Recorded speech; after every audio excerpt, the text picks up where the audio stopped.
කිසිවෙකුට සමකරන හැකි ලංකාවේ විශාලතම ලැප්ටොප් එකතුව දැන් iMac එකේ අපෙන්.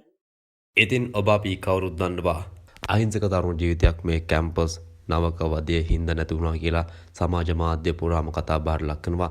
මේ සම්බන්ධව ක්‍රියා කරපු ඒ තරුණයාට රැග් එක දීපු කිහිප දෙනෙක් මේ වෙනකොට විමර්ශන සිදු කිරීම පවතිනවා. අපිට මේ සමාජ මාධ්‍ය පුරා ආරංචි වෙන විදිහට සමාජ මාධ්‍ය පුරා අපි දැක්කා ඒගොල්ලන්ගේ ඡායාරූප මෙන්න මේ කට්ටිය තමයි මේ අහවල් දේ කරේ කියලා. ඒගොල්ලන්ගේ ඡායාරූප හැම තැනම සංසරණය වුණා. ඒ වගේම තව දෙයක් කියන්න ඕනේ, විශේෂයෙන්ම මේ දේ කියන්න ඕනේ. දෙන්නෙක්ට ගමේ මිනිස්සු ගහලා කියලා ආරංචියක් තියෙනවා ගමට එනකොට.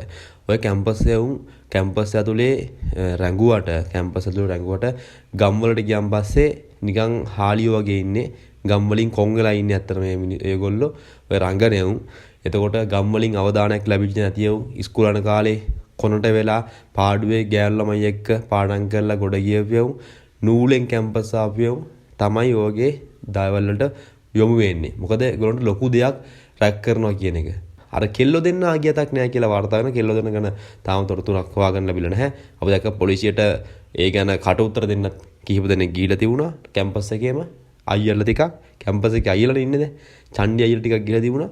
ඉතින් කොහොම හරි දෙන්නෙක්ට ගමෙන් ගහලා කියලා වාර්තා වෙනවා. තව මේකට සම්බන්ධ කිහිප දෙනෙක් ගැන විමර්ශන සිදු කරමින් පවතින බටත් වාර්තා වෙනවා. ඉතින් කොහොම හරි අර තරුණයා සමස්ත හැමෝටම පාඩමක් උගන්ලා ගිහලා තිබුණා. ඉතින් ඔය දේ දරුණු වටපිටාවක් තියෙන ළමයෙක්ට වුණා නම් අද ඔය කරපු කට්ටියට යන්න වෙන්නේ ඒ ලෝකෙටම තමයි. ඉතින් ඒකත් මතක් ගන්න ඕනේ. ඉතින් අර සමහර කට්ටිය ඔය අහිංසක පවුල් වලට එම කරන් පස්සේ දරා ගන්න බෑ. දැන් ඔය ගාල්ල මාතර වගේ පැත්තේ බලපිටිය වගේ අහුන්ගල්ල පැත්තේ කරන්දෙනිය පැත්තේ කොල්ලෙට්ටේ වගේ දෙයක් කරා නම් අද කැම්පස් එකත් තිබ්බ දැනින් අයින් ගන්න වෙනවා. ඉතින් ඒ වගේ අර ගොබ් වැඩ කරලා අහිංසක කොල්ලොන්ට තමයි කරන්නේ. අර හොඳ සෙට් එකකට අහුනොත් ඉවරටම ඉවරයි. ඉතින් ඔබටත් මේ ගැන සිතන අදහස පහදින් දක්වන්න අමතක කරන්න එපා. ලැප්ටොප් පරිගණක MacBook මිලදී ගැනීම සඳහා අමතන්න 076 22 77 880